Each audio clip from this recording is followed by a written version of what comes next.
Everybody, then go back to reading the Acts of the Apostles, which is predominant read during this season of Easter season. All right, so let's read here, chapter 11. And those have been scattered by the persecution that arose because of Stephen, went as far as Phoenicia, Cyprus, and Antioch, preaching the word to no one but the Jews. The news about them reached the ears of the church of Jerusalem, and they sent Barnabas to go to Antioch. When he arrived, he saw the grace of God, and he rejoiced and encouraged them to all remain faithful to the Lord in firmness of heart. For he was a good man, filled with the Holy Spirit and faith, and a large number of people was added to the Lord. Then he went to Tarsus to look for Saul. When he found him, he brought him to Antioch. And for the whole year they met the church and taught a large number of people, and it was in Antioch that the disciples were first called Christians. There is the first time called Christians. Up at that point, they were known as people of the way, with a different path. And also they saw themselves still part of the Jewish faith, but just a different little, and fulfillment of it. So I didn't see them as separate. But now, it's getting to see, because they pray in a different day, and they are different. First time they're called Christians. Different times, I remember, I have a younger brother, Charlie. He's considerably younger than me. How was he? Was born was about 14 years younger than me, whatever.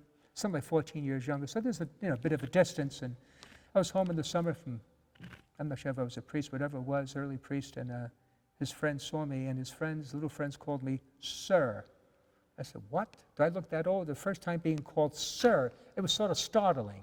And also the first time being called Father. That was also another a change of identity, being called Father. Now, being called, he's the old priest.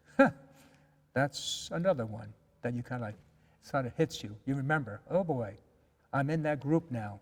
I'm in that group. In fact, that happened to my brother. He was, everything was in the summer, and his neighbors across the street, he didn't really know them, saw them. Anyway, the fellow came over, he said they would be shooting fireworks. And there's some quite expensive Disney fireworks. They said, I hope you don't mind, because if the cops find me, it could be quite expensive, so, hope you don't mind me having fireworks. No, that's fine. He said, in fact, why don't you, if you want, you can come over, have a little barbecue, come by. And my brother's invited, and he says, okay, he did. Went over and introduced himself. He said, hi. He said, we know who you are. You're the old guy that lives across the street. So that hit my brother as well. Old guy, yeah. So anyway, the first time they were called Christians. Now, this is 2,000 years later, but I had to ask myself, ask you, do people see how we live? Would they still call us Christians? Or are we just like everyone else? We have our good days and bad days. You treat me well, I would treat you well. You treat me poorly, I would treat you poorly. That's not a Christian, right? We just fall into the same way that other people behave. Christian is above, beyond that. Love, caring, and forgiving. God bless you.